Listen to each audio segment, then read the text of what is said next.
a hablar primero de la soberanía de Dios, porque a veces debemos llegar a un balance entre la soberanía de Dios y la responsabilidad del hombre. ¿Qué es la soberanía de Dios? Es el atributo que nos habla que Dios gobierna sobre todas las cosas, todas las criaturas, todas las actividades, todo lo que sucede en su creación está bajo el control de Dios. Nada, nunca ha pasado que algo se salga del cuidado de Dios o va a pasar que se salga en algún momento del control de Dios. Dios es soberano, Dios tiene el control de todo, de todas sus criaturas, de todo lo que acontece. Nunca nada ha salido de su plan y su propósito. Él tiene todo bajo el control. Eso quiere decir que Dios es soberano. Y aunque Dios le dio libertad al hombre y a la criatura, a pesar de la libertad que tiene la criatura, nunca esa criatura va a interrumpir lo que Dios se ha propuesto en su corazón. Pero aunque la criatura no puede interrumpir lo que Dios ha decidido y va a hacer, la criatura sí tiene una responsabilidad que Dios soberanamente le dio. Entonces vamos a hablar un poco de la soberanía de Dios y la responsabilidad del hombre. Un hermano decía, como para ilustrar este asunto, que la soberanía de Dios es como un transatlántico que va por el mar y ha destinado llegar a un lugar. Pase lo que pase dentro del barco, el barco va a llegar al lugar. Pase lo que pase con cada uno de nosotros, lo que Dios se ha propuesto, Él lo va a cumplir. Contigo o sin ti. Lo que Dios ha dicho, Él lo hará. ¿Y quién se lo va a impedir? Nadie. ¿Será que nuestra tibieza espiritual se lo va a impedir?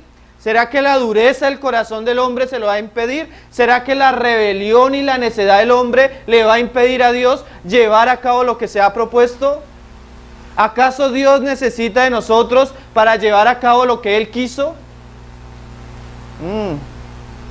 Mira lo que dice las Escrituras, Salmo 115, verso 3. Nuestro Dios está en los cielos. Todo lo que quiso ha hecho. No hay algo que le falte por hacer. No hay algo que Él no pueda hacer. Todo lo que Él quiso, en Él ya está hecho.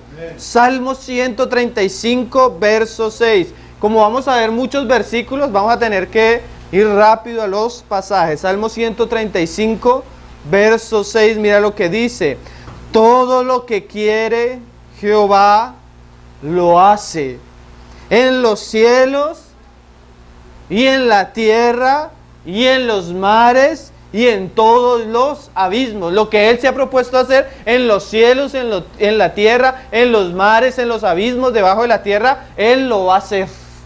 Amén. Segunda de Crónicas 20, verso 6 dice, unos libros atrás, y dijo, Segunda de Crónicas capítulo 20, verso 6. Y dijo, Jehová, Dios de nuestros padres, ¿no eres tú Dios en los cielos y tienes dominio sobre todos los reinos de las naciones? ¿No está en tu mano tal fuerza y poder que no hay quien te resista?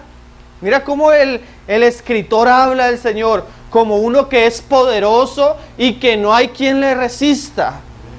Dios controla todo, Dios controla las criaturas. Si bien Dios, cuando le entregó libertad a la criatura, Él sabía lo que la criatura, especialmente este querubín, haría en contra de Él. Dios ya lo sabía y Dios lo permitía. ¿Por qué? Porque a pesar de la rebelión de la criatura, primeramente en los cielos y después en la tierra, lo que Él se ha propuesto hacer, lo va a hacer. Y aún va a usar la rebelión de la criatura para mostrar aspectos de Él mismo, y aún en esa rebelión Él va a glorificar su nombre.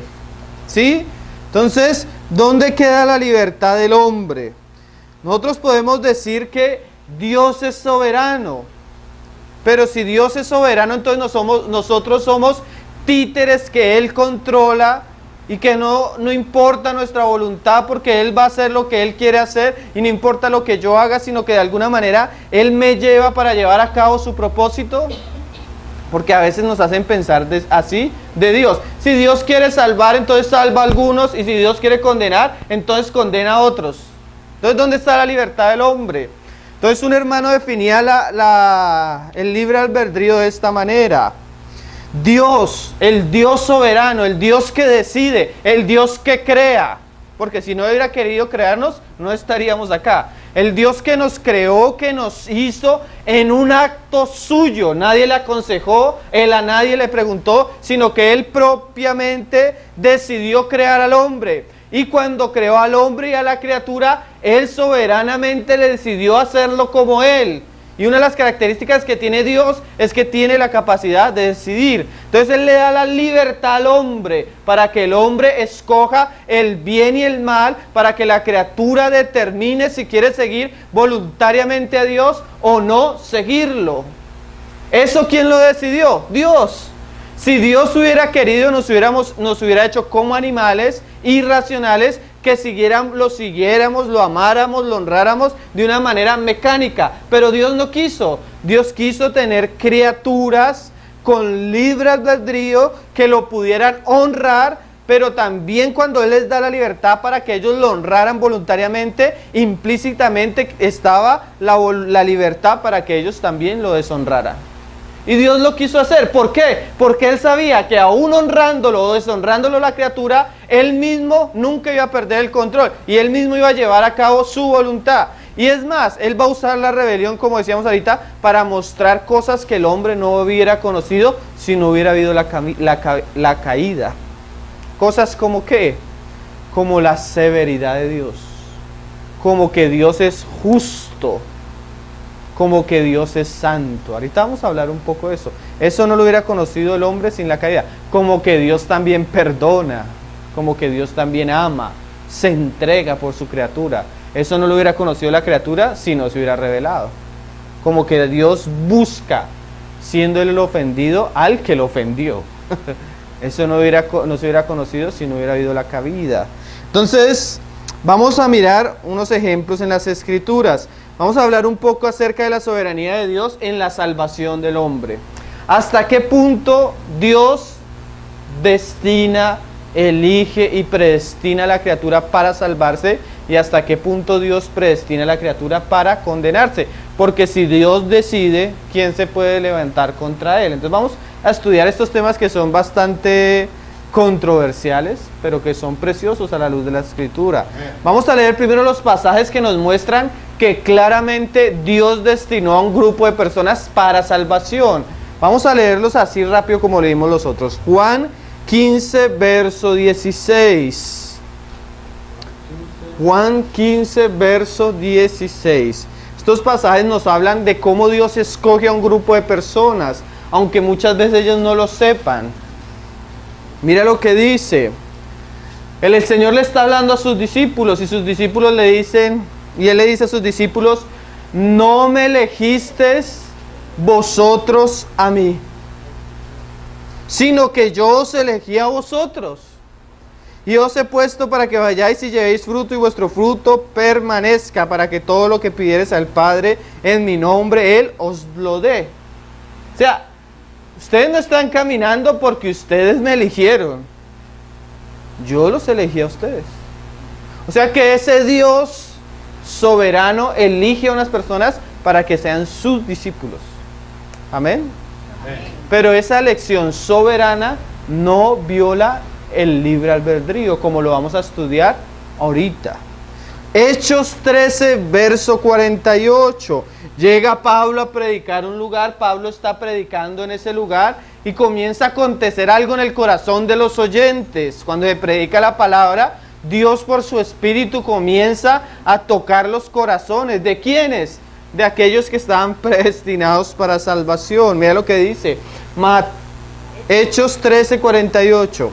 Los gentiles, oyendo esto, se regocijaban y glorificaban la palabra del Señor, y creyeron todos los que estaban ordenados para vida eterna.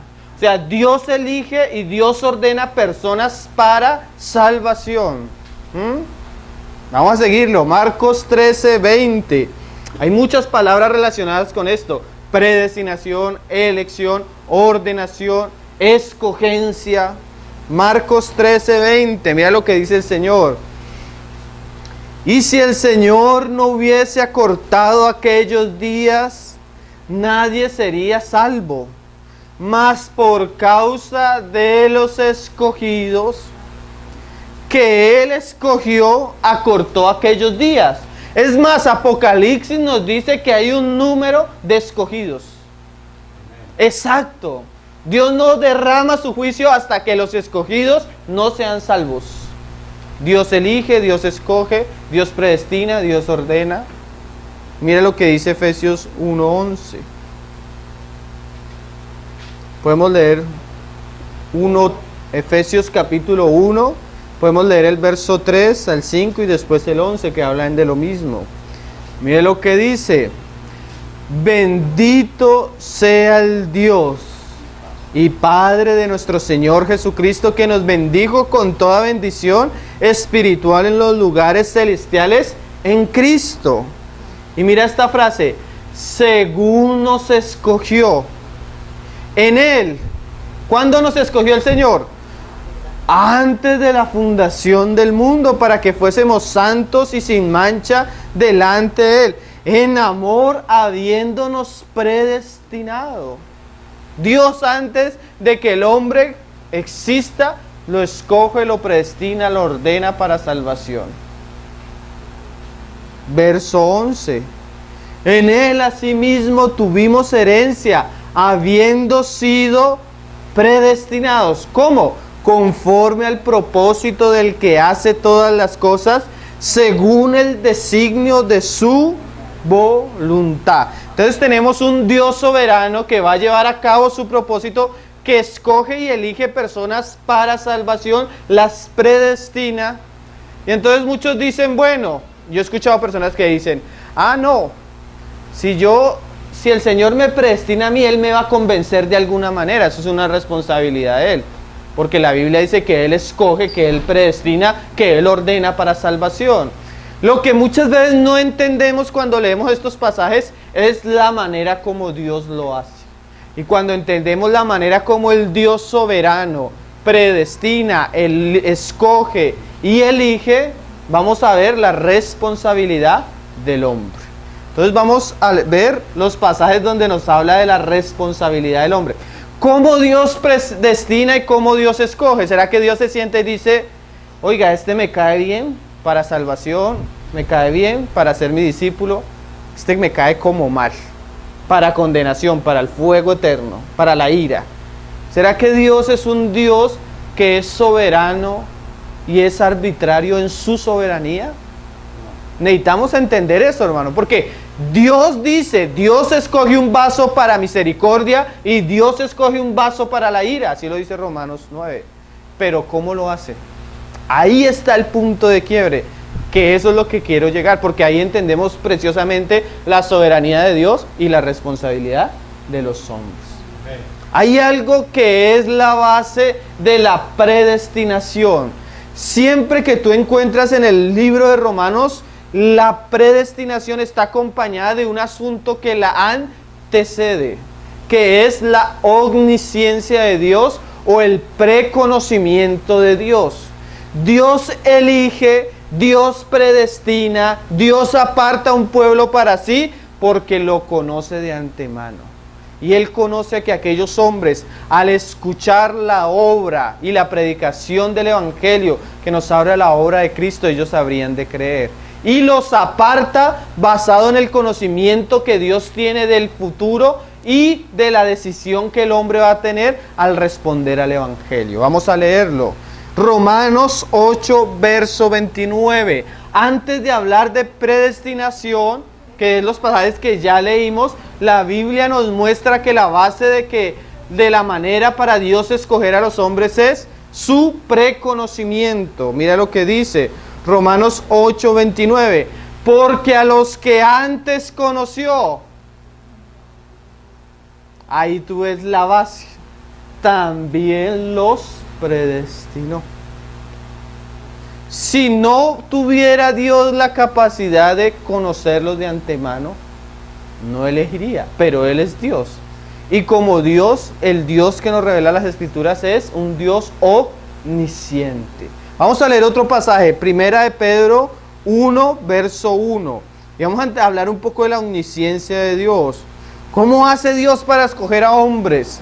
Los conoce desde antes de la fundación del mundo, los aparta para sí, basado en el conocimiento anticipado que Él tiene del desenlace de la historia. Primera de Pedro capítulo 1, verso 1 dice: Pedro, apóstol de Jesucristo, a los expatriados de la dispersión en el Ponto, Galacia, Capadocia, Asia y Bitinia, elegidos. Pero ¿cómo es la manera que Dios elige? Elegidos según la presciencia de Dios Padre en santificación del Espíritu.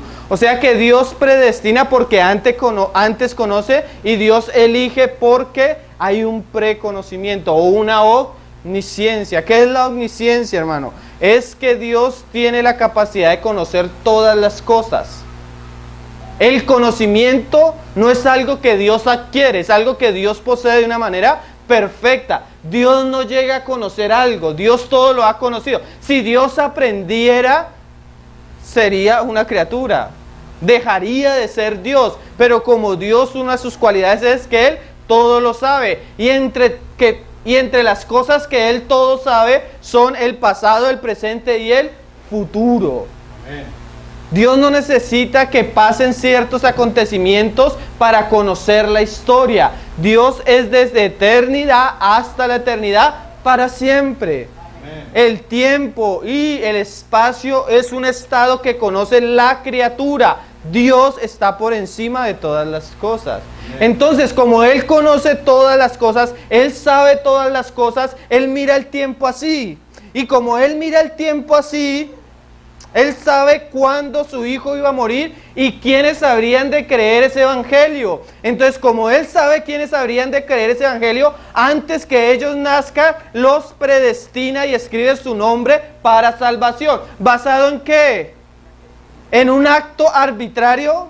No, en que Él sabía que iban a creer. ¿Sí? ¿Lo estamos entendiendo? Amén. Vamos a ver varios pasajes. Vamos a leer el Salmo 139.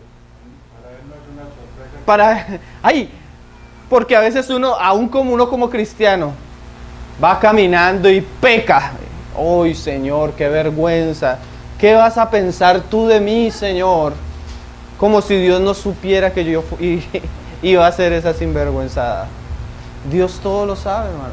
Y hermano, y esto es todavía más tremendo. Sabiendo todo lo que Él sabe, aún de los muchos que lo habrían de resistir y darle a la espalda a la cruz de Cristo, aún así estuvo dispuesto a morir por ellos. Amén. Eso es precioso, hermano. Mira lo que dice el Salmo 139, hablándonos de la omnisciencia de Dios, desde el verso 1.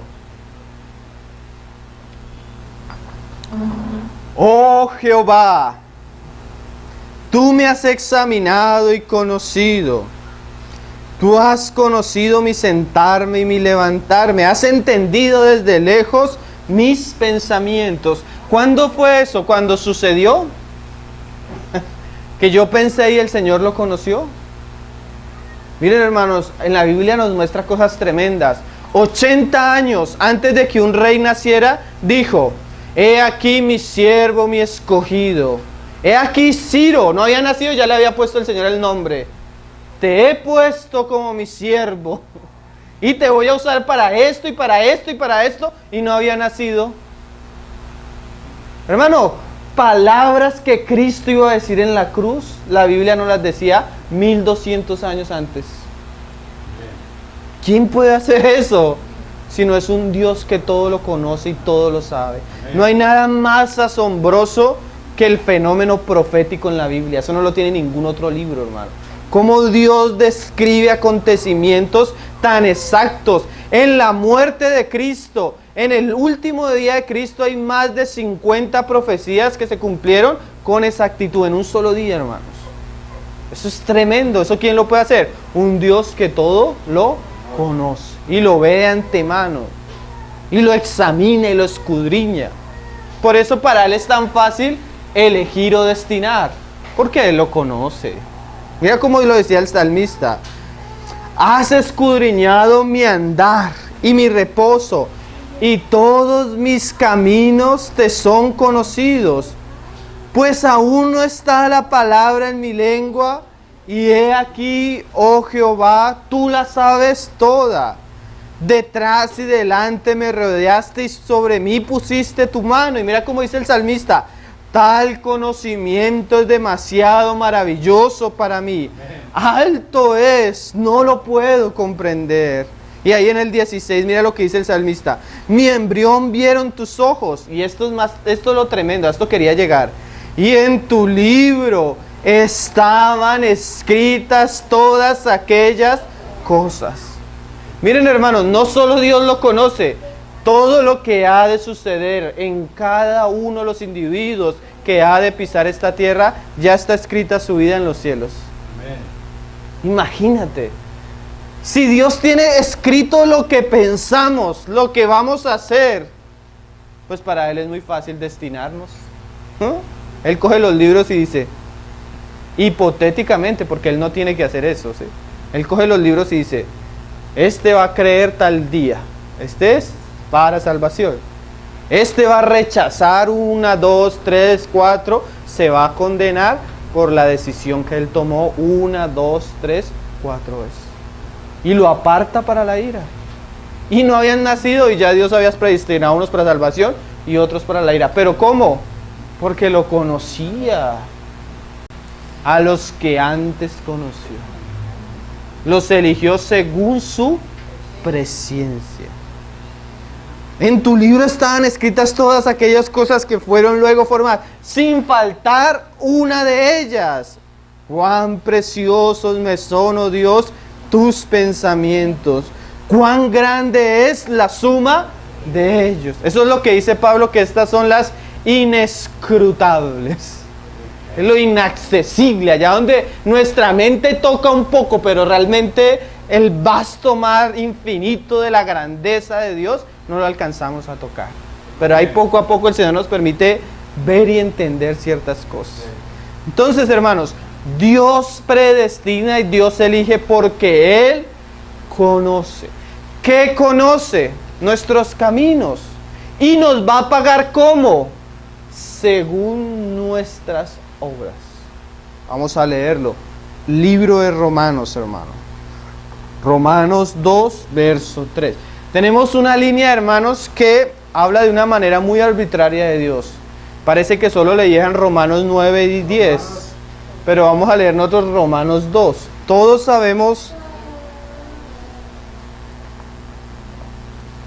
sabemos que la revelación de Dios es progresiva.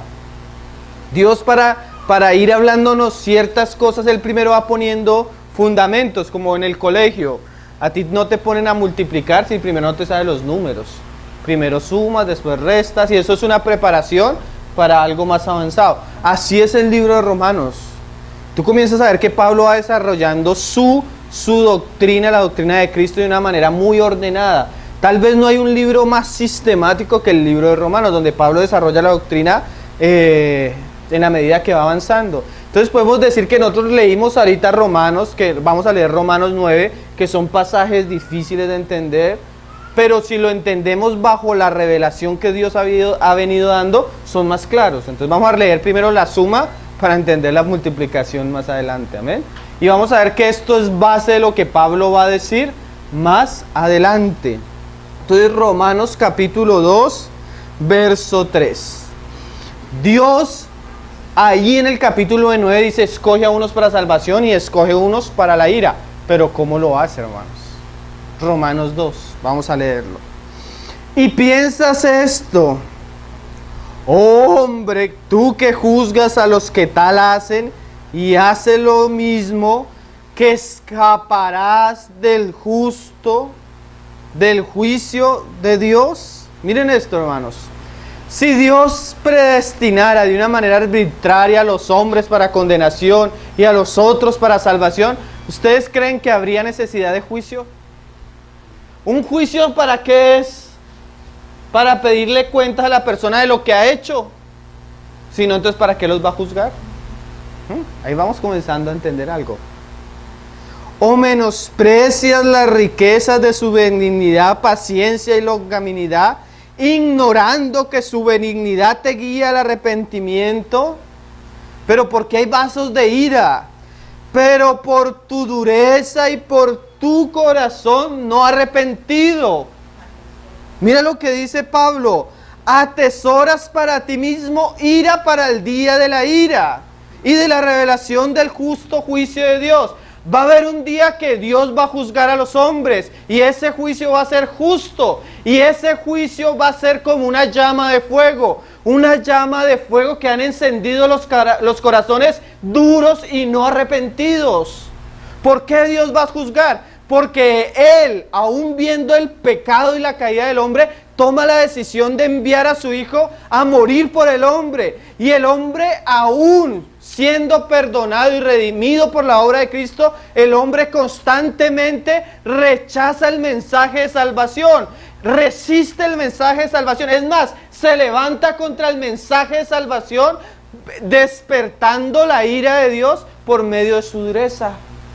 Entonces sí, Dios lo predestina para quemarse en el fuego eternamente. ¿Por qué? Por su dureza y su corazón arrepentido. No va a llegar ningún hombre al infierno, hermano, sin que no se lo merezca. Uno a uno van a caer. Los ángeles, Dios y la iglesia se va a levantar y va a decir: justo y verdadero son tus juicios. Si vayas porque se lo merece, santo y verdadero eres tú, te honramos. Va a ser como cuando cogen a un ladrón, muestran las pruebas y se para el abogado y dicen, se para el juez y dice: condenado. Y se levanta la víctima y la familia de la víctima y el abogado y la policía, todos a celebrar. ¿Por qué? Porque un delincuente ha sido justamente condenado. Así va a ser el día del juicio de Dios. Ninguno de los que caiga a quemarse eternamente en las llamas del infierno va a caer injustamente. Va a caer porque se lo merece. Va a caer porque resistió el amor de Dios en la persona y obra de Jesucristo. Esa es la responsabilidad del hombre. Lo que pasa es que Dios no necesita esperar hasta ese día, hermano. Dios ya lo sabía de antemano. Y ahí hay soberanía y ahí hay predestinación. Pero eso no quita la responsabilidad del hombre. ¿Sí lo estamos entendiendo, hermanos?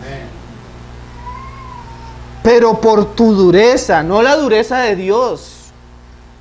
No por el corazón no arrepentido de Dios, sino por tu corazón no arrepentido. Atesoras para ti mismo ira, para el día y de la ira y de la revelación del justo juicio de Dios, el cual pagará a cada uno conforme a sus obras. Miren, hermanos, está determinado que el hombre una vez muera, no dos veces, porque el diablo es mentiroso. ¿Saben qué le dijo el diablo a Adán y Eva? Come, no morirás.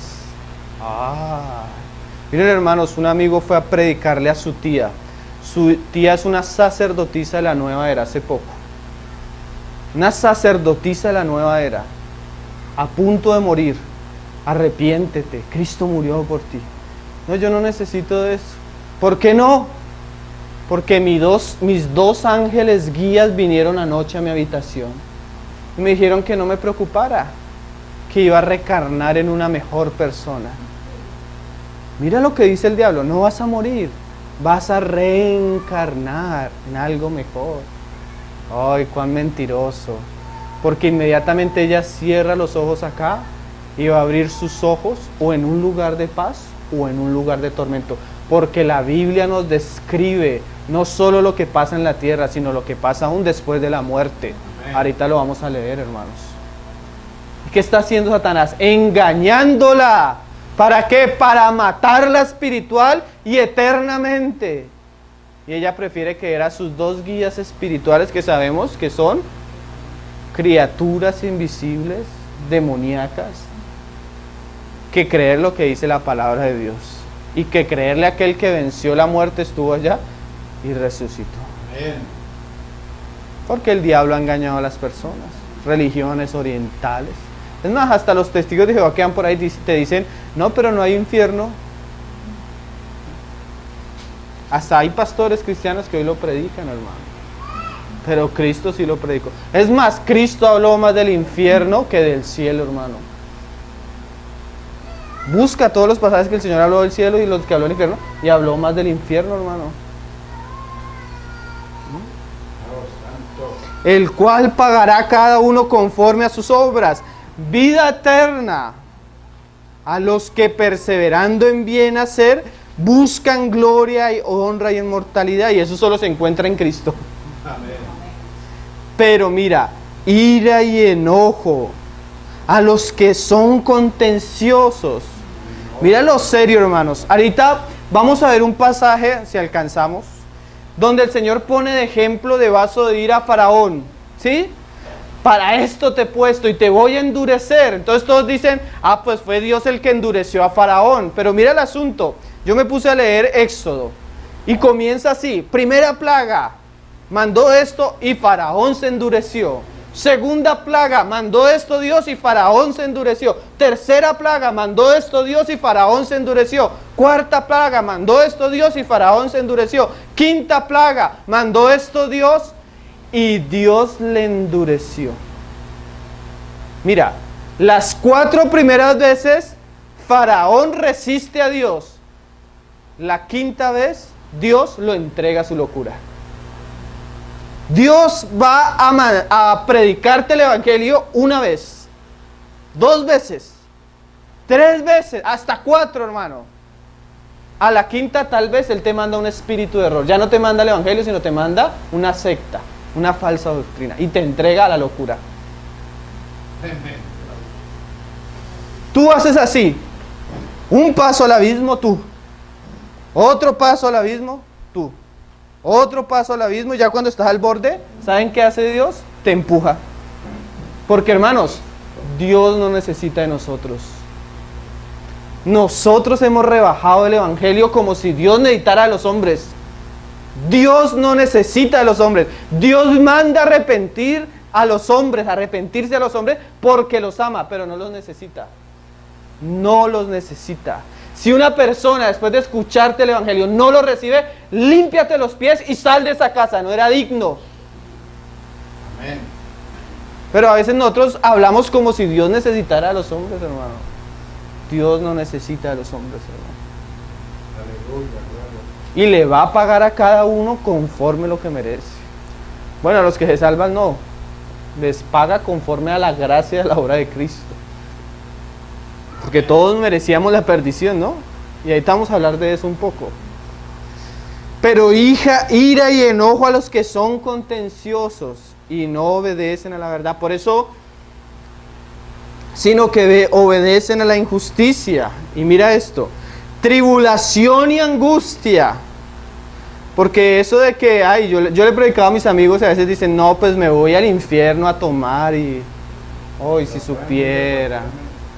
Si supieran lo que es el infierno, hermano. Hay varios testimonios de personas que el Señor les ha permitido ver, oír lo que pasa allá. Nomás lo que dice la Biblia es terrible, hermanos. Si supieran, hermanos. Miren, hermanos. ¿Usted alguna vez se ha quemado un dedo? Una mano.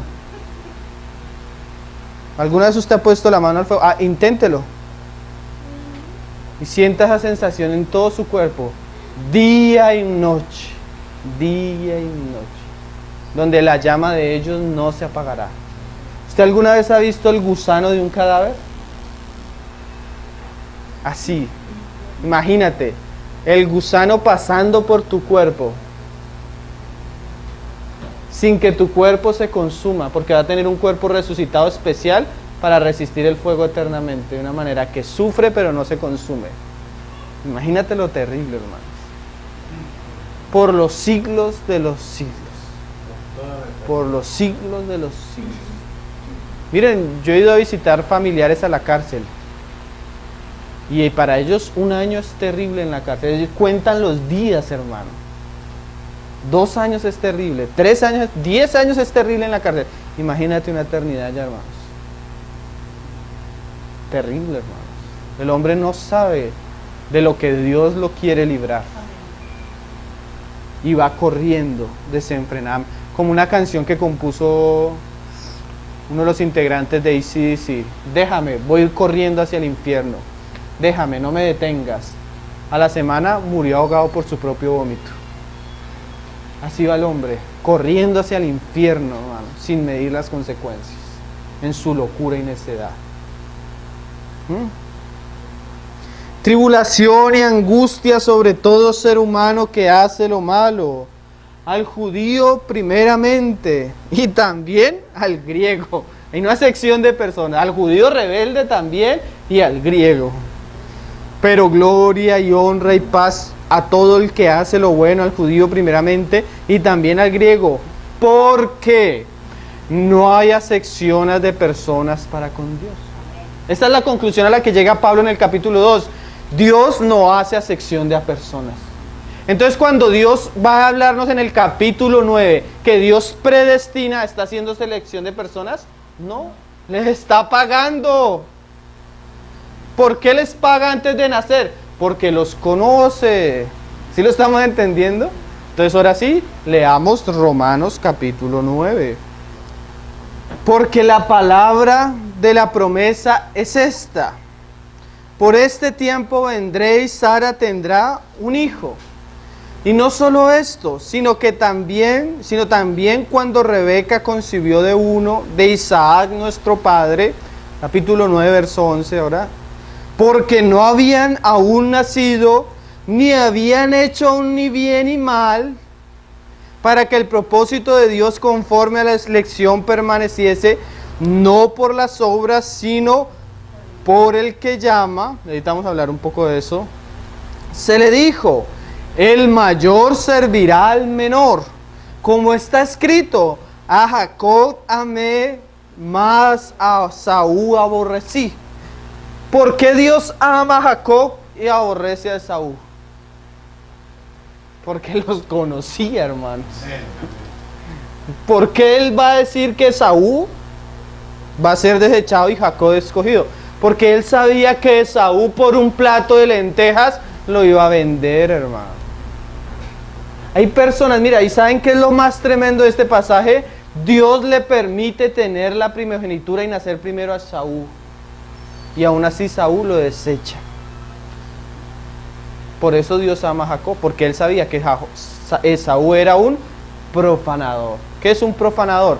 Que amó más el plato de lentejas que lo que Dios le había dado. ¿Cuántas personas, hermano? Es muy común a veces que tú te encuentres que el primero que escucha el evangelio de una familia es el más rebelde. A veces tú te das cuenta que a veces hombres que nacen en familias cristianas son los más hostiles y han tenido más privilegios. Hay gente que dice: no, pero es que la situación que me tocó vivir. Nosotros en Bogotá tenemos un hermano, un joven, tiene como 26 años ahora, que su familia lo abandonó cuando era niño, hermano. Pasó de hogar para acá, llegó a un lugar donde lo abusaron de él, lo golpearon y creció con maltrato, personas que no lo querían, lo abandonaron, tuvo que trabajar desde niño. Y hoy en día es una persona que ama al Señor. Y personas que tienen casa, familias, privilegios, y aún así son rebeldes. Y esos que no tenían nada, que sufrieron tal vez en esta vida, que tal vez les ha tocado duro, van a seguir al Señor. ¿Sí? ¿Estamos entendiendo? ¿Por qué el Señor ama a Jacob y aborrece a Esaú? Y ahí vamos a ver algunos Esaú de nuestra época actual, porque la parábola hay parábolas que nos describen. Entonces, ¿qué pues diremos? ¿Que hay injusticia en Dios? En ninguna manera. Pues a Moisés dice: tendré misericordia del que... Dice: tendré misericordia del que yo tenga misericordia, y me compadeceré del que yo me compadezca.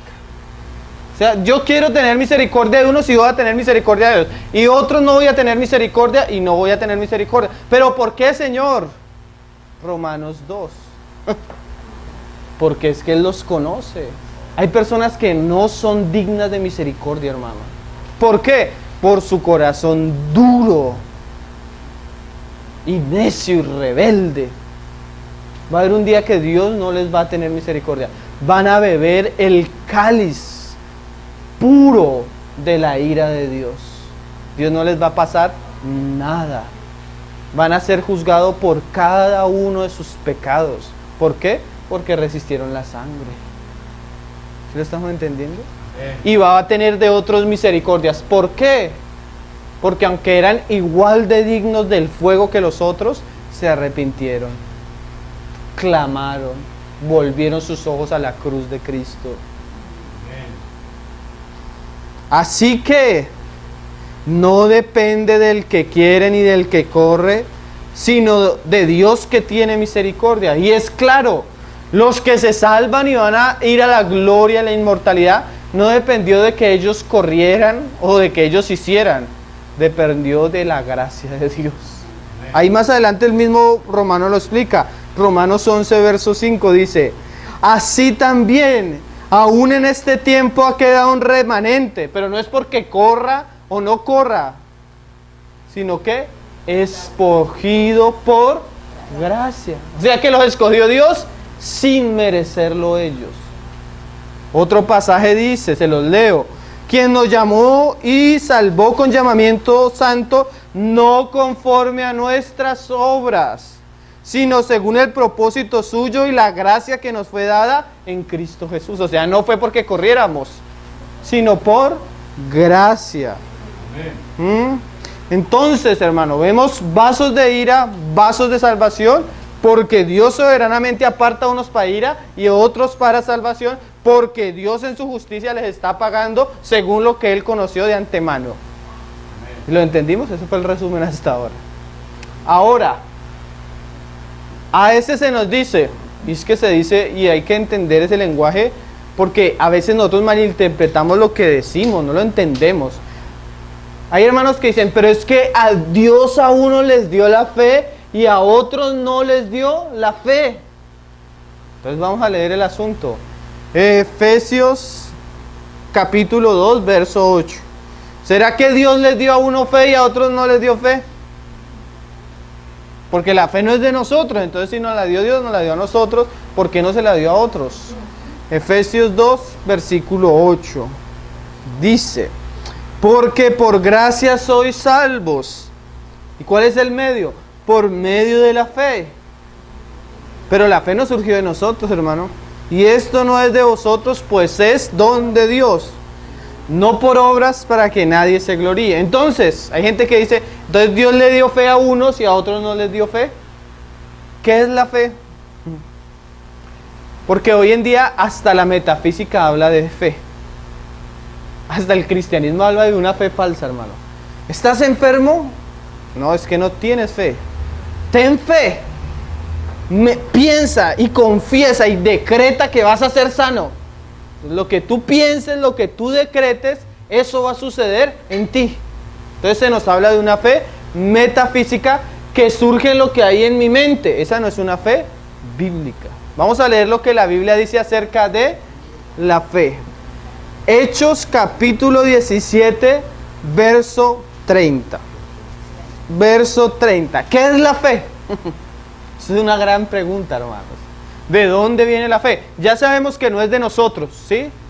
Ya sabemos que es un regalo de Dios. Pero ¿hasta qué punto podemos decir que la fe Dios solo nos la dio a los creyentes? Eso ya hay un problema. Vamos a leerlo. Hechos 17, verso 30. Dice: pero Dios, habiendo pasado por alto los tiempos de esta ignorancia, ahora manda a todos los hombres en todo lugar que se arrepientan. ¿Por qué manda Dios a todos los hombres? Porque ahorita vamos a leer. Porque Dios quiere la salvación de todos los hombres. Ah, pero no. Lo que pasa es que Dios manda a todos, pero le da la fe a algunos. Bueno, eso suena como raro, ¿cierto, hermano? ¿Qué es la fe? Vamos a leerlo. Quiero que entendamos esto porque estos son asuntos claves, hermano. Amén. Por cuanto ha establecido un día, no 2 días, un día, en el cual juzgará al mundo ¿Cómo? Con justicia, justamente, sin acepción de personas. ¿De qué manera? Por aquel varón a quien designó. ¿Cuál es ese varón? Cristo. Esto significa Mesías, escogido, designado por Dios. ¿Para qué? Para juzgar. Mira lo que dice la palabra. Dando fe. La fe es de Dios y es un don. Pero la fe no es solo para los creyentes. Dando fe ¿a quiénes? A todos. A todos. Pero ¿cómo? Espere, no. ¿Será que él puso un chic de cree tú crees, tú vas a creer y tú no vas a creer? No, esa no es la fe de Dios, hermano. La fe de Dios está basada en un hecho, en una obra. No es lo que tú piensas o no piensas. La fe de Dios está basada en el hecho de haber resucitado a Cristo de los muertos. Ahí lo dice, leámoslo, hermano. Dando fe a todos con haberle levantado de los muertos. La gran señal de Dios que tiene la capacidad de poner certeza en el corazón de los oyentes es la resurrección de los muertos. Como dijo un gran teólogo, sin resurrección no hay cristianismo. Imagínate, estamos viendo a la cruz de Cristo y cuando los discípulos ven ir a Cristo a morir a la cruz, hasta ahí les llegó la fe, hasta ahí les llegó la esperanza, después estaban asustados y escondidos. ¿Qué hizo que ese grupo de hombres asustados, escondidos, temerosos, volviera a recobrar fuerzas y se llenaran de ánimo para ir a predicar el evangelio y estar dispuestos a morir por ese evangelio? Que su Señor no quedó enterrado, hermanos. Resucitó. Y ningún otro hombre ha resucitado. Y ese hecho histórico, comprobable, porque hay evidencias históricas comprobables de que Jesús resucitó, es la gran evidencia de Dios para darle certeza al corazón de todo aquel que cree en el evangelio. Entonces, la fe es la respuesta del corazón de aquel al cual le han sido los ojos abiertos por el evangelio acerca de la resurrección de Cristo. ¿Quién no ha escuchado que un hombre de Israel, carpintero, que murió, resucitó y partió la historia de la humanidad? ¿Quién no lo ha escuchado? Si no ha habido otro personaje tan espléndido como Cristo en la historia. ¿Saben qué decía Napoleón? Julio César y los grandes generales de la historia conquistaron hombres con su ejército. Pero hubo un hombre que ha conquistado más hombres y lo hizo con una obra de amor. ¿Quién es ese? Cristo. Y miren, el imperio romano se acabó. Pero hoy en día el imperio de Cristo sigue creciendo y sigue creciendo y sigue creciendo hasta que Él vuelva. ¿Qué hace de ese hombre que nunca escribió un libro, que nunca tuvo una familia, que no compró una casa, que no se graduó de una universidad, que no salió de su país? ¿Qué lo hace tan importante? ¿Qué hace que ese hombre haya transformado la historia de la humanidad? Que resucitó de los muertos. La fe viene por esa obra, hermano, no por otra cosa. Si tú quieres resistir y endurecerte ante ese hecho, lo puedes hacer, pero eso no lo quita. Tú y yo pasamos, pero Él sigue estando en su trono, recibiendo la gloria, amén, la honra y la alabanza. Oh, santo. Qué alegría, Padre. Qué precioso, hermanos, ¿no? Entonces la fe nuestra no está basada en un pensamiento nuestro, sino en un hecho histórico. Mira lo que dijo un hombre en el infierno mismo. Esto me parece todavía más tremendo, hermano. Leámoslo, Lucas 16, verso 19. A este personaje me refería cuando hablábamos de que la Biblia nos demuestra qué pasa cuando un hombre muere.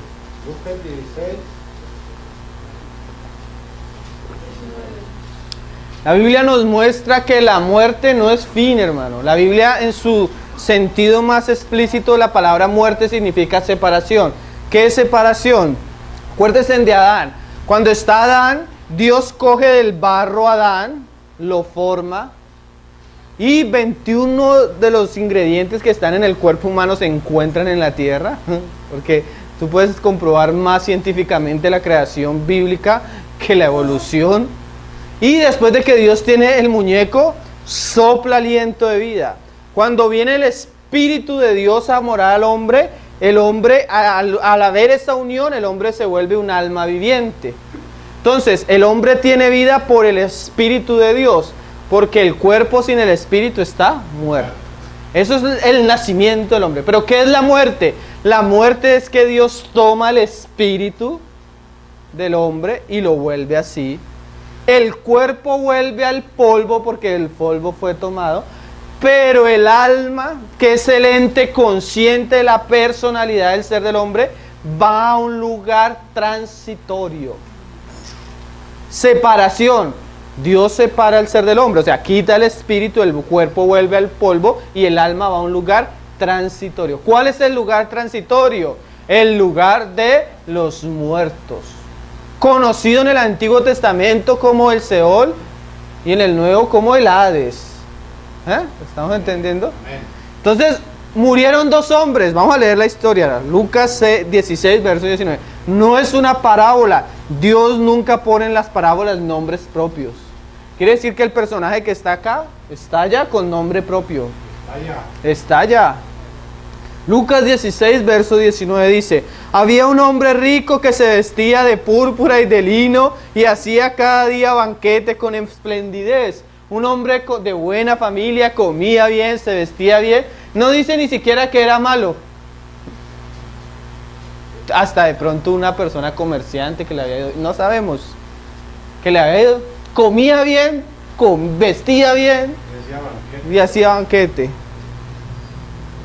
Y había también un mendigo llamado Lázaro que estaba echado a la puerta de aquel lleno de llagas. Y ansiaba saciarse de las migajas que caían de la mesa del rico, y aún los perros venían y le lamían las llagas. Aconteció que murió el mendigo y fue llevado por los ángeles al seno de Abraham, y murió también el rico y fue sepultado. Que eso es lo que dice Salomón. Lo mismo le sucede tanto al rico como al pobre. ¿Sí? Lo mismo le sucede. Ambos que fueron tomados del polvo, al polvo vuelven. Pero ese es el cuerpo. ¿Y el alma de estos personajes a dónde fue? Mira lo que dice. Nosotros diríamos pobre, pobre. Pero el pobre, pobre fue llevado por los ángeles, porque ese ni tenía para un velorio, hermano. No había ni quien lo velara. Pero el rico, que seguramente en su muerte hubo así como cuando murió Pablo Escobar, era impresionante, hermano, las filas de gente llevando el ataúd y llorando. Pero ¿dónde estaría don Pablo Escobar, hermano? Porque lo que para los hombres aquí en la tierra es glorioso, para Dios es abominable. Así lo dice, ¿no? Dice, y murió también el rico y fue sepultado, y en el Hades alzó sus ojos. El alma es consciente. Es más, muchas personas que han tenido experiencias de muerte, y eso ahorita hicieron un estudio de como 500 personas en Inglaterra que tuvieron experiencias de muerte. Muchos de ellos, la mayoría, describen cómo de su cuerpo sale otro cuerpo y se ven que los están operando, haciendo, y se ven, porque el alma mantiene de alguna manera la figura corporal del hombre. Y ¿saben qué, hermanos? El alma siente, tiene memoria, percibe el dolor, percibe el tormento, tiene sed, tiene conciencia. Ahí ya tú te vas a acordar todas las veces que me predicaron, todas las veces que rechacé. Tú vas a una cárcel y es el asesino, ¿por qué lo maté? ¿Por qué lo maté? ¿Por qué lo maté? Y eso es un tormento peor que estar ahí en la cárcel. Imagínate las personas allá, ¿Por qué lo rechacé? ¿Por qué lo resistí? ¿Por qué fui tan necio? ¿Por qué amé más este pecado? ¿Por qué amé más esto? Ay, enloqueciéndose en ellos mismos. Y ya ahí no hay misericordia, no hay perdón, allá no hay ruego que te salve, hermano. Allá nada te va a sacar. Oh, Señor. Qué terrible. Gracias. Y mira lo terrible. Y en el Hades alzó sus ojos estando en tormento y vio de lejos a Abraham y a Lázaro en su seno. Entonces él dando voces dijo: Padre Abraham, ten misericordia de mí, envía a Lázaro para que moje la punta de su dedo en agua y refresque mi lengua, porque estoy atormentado en esta llama. Pero Abraham le dijo: Hijo, acuérdate que recibiste tus bienes en vida y Lázaro también males, pero ahora estés consolado aquí y tú atormentado. Además de todo esto hay una gran cima está puesta entre nosotros y vosotros, de manera que los que quieren pasar aquí a vosotros no pueden ni de allá pasar acá. Entonces uno creería que hasta ahí el problema es que los ricos van para el lugar del tormento y los pobres al lugar del consuelo. Pareciera. Pero más adelante nos va a explicar por qué un rico cayó al lado del tormento y un pobre al lugar de consuelo. Mira lo que dice. Entonces le digo, te ruego pues, Padre, que le envíes a la casa de mi padre. Este hombre siente lo que ahora sentimos nosotros por nuestra familia, ¿cierto? Hoy, Señor, no dejes que mi hijo parta sin ti, Señor. Así sea en el último lecho de muerte. Yo me acuerdo que mi mamá oraba por mi abuelo, un hombre rebelde, religioso. Se enfermó y allá a punto de morir se fue a vivir con nosotros. Y los hermanos predíquenle y él como que sí, como que no. Y un día antes de que se muriera le predicó un hermano y como que algo lo tocó. Cuando a la siguiente noche se enfermó, iban para el hospital, mis papás no sabían que iba tan grave, comenzó a clamar. Ay, qué bueno. Señor, ten misericordia, perdóname Jesús, perdóname Jesús. Y esa noche murió. Tuvo la oportunidad de arrepentirse. Así como el ladrón en la cruz, ya ahí al borde de la muerte, se arrepintió. Qué bueno, gracias al Señor, hermano. Pero hay gente que no tiene esa oportunidad, hermano. Hay gente que le viene la muerte y no se dan cuenta. Porque a veces pensamos que la muerte es tan ajena. Yo tenía un amigo cuando yo me convertí. Cuando él se convirtió de alguna manera primero y después cuando yo me convertí fui a buscarlo, se había apartado del Señor. Tenía 22 años, a los 23 años murió de un cáncer en la cabeza. La muerte visita a jóvenes, a viejos, a niños, a ancianos, hermano. La muerte no pide cuentas cuántos años tienes tú. Entonces mira lo que dice. Entonces le digo, te ruego pues, Padre, que le envíes a la casa de mi padre, porque tengo 5 hermanos, para que les testifique, a fin de que no vengan ellos también a este lugar de tormento. Y Abraham le dijo, ahora nos va a mostrar por qué unos se salvan y por qué unos se pierden. A Moisés y a los profetas tienen, óiganlos. ¿Qué es eso? La salvación viene ¿por qué? Por el oír. ¿Y el oír qué? La palabra de Dios. Pero mira, la palabra de Dios. Pero mira lo que le dice este hombre. Señor, a veces parece que la palabra no es suficiente. Si alguien volviera de la muerte, así creerían. ¿Qué hizo Cristo, hermano? ¿Y eso qué tiene? El poder para darle fe a los que creen. Hasta el incrédulo que está en el infierno sabe que la resurrección de Cristo es suficiente para dar fe a todos. Lo vamos a leer, ¿no? Él entonces dijo, no, Padre Abraham, pero si alguno fuere a ellos de entre los muertos, se arrepentirán. Mas Abraham le dijo, si no oyen a Moisés y a los profetas, porque Moisés y los profetas es la palabra de Dios. que aún anunciaba la muerte y la resurrección de Cristo. Tampoco se persuadirán, aunque alguno se levantare de los muertos.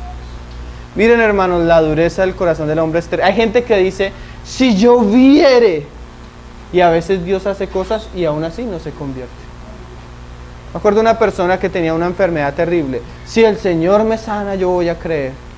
Y el Señor lo sanó y aún así no creyó. Porque los judíos buscan milagros, señales. Y los griegos sabiduría, que les llenen la cabeza de conocimiento. Pero eso no salva a veces. ¿Qué salva? El poder del Evangelio. De Cristo, de la resurrección de Cristo. Entonces, hermanos, mira las dos evidencias que Dios da para que tengamos fe. La ley y los profetas del Evangelio profetizado desde antes y la resurrección de Cristo. Cuando Dios pone a Cristo, su obra, su muerte y manda a predicar el Evangelio, ya nadie es inexcusable. Terminamos leyendo un pasaje en Romanos. Hermano, y Dios sí quiere que todos los hombres sean salvos. Lo dice 1 Timoteo 2:3. El cual quiere que los hombres sean salvos y vengan al conocimiento de la verdad. Pero ¿por qué los hombres no son salvos? Porque no creen.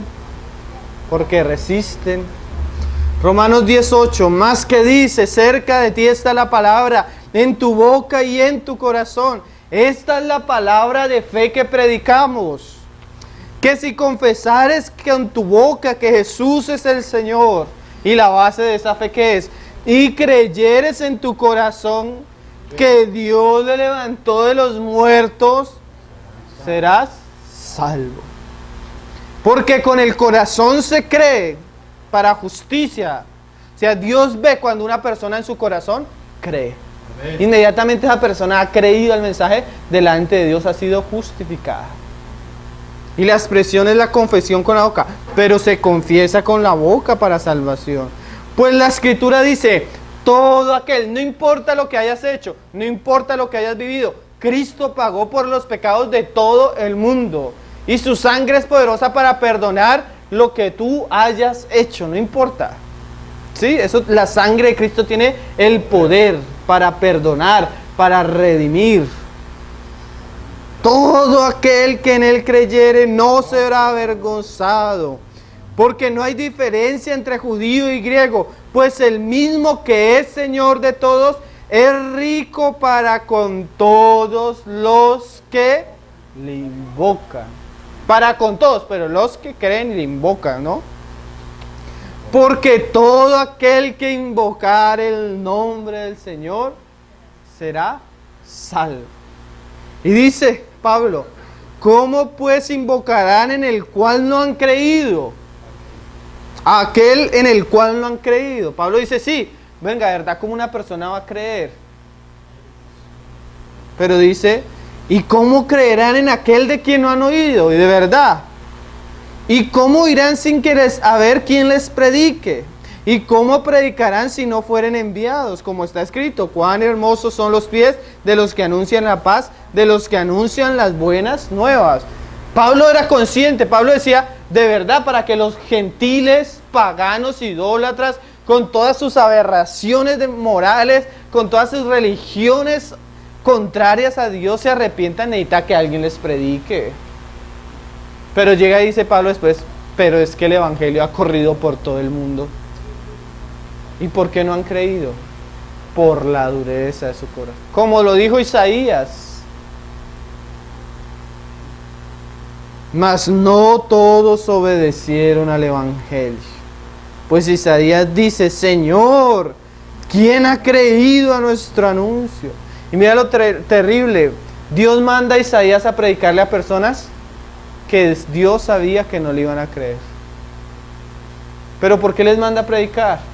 Porque algún día van a ser responsables delante de Dios.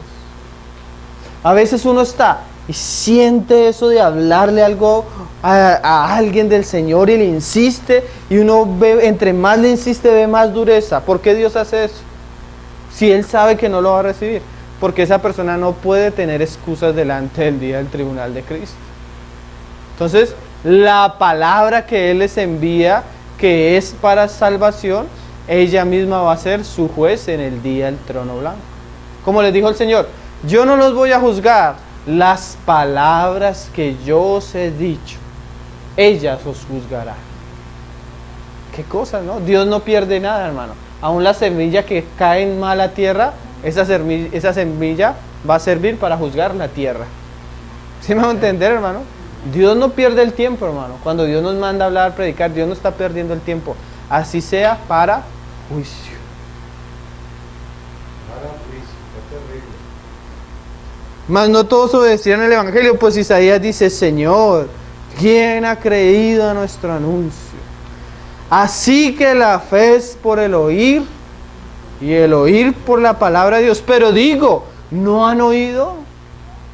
Antes bien, por toda la tierra ha salido la voz de ellos, hasta los fines de la tierra sus palabras.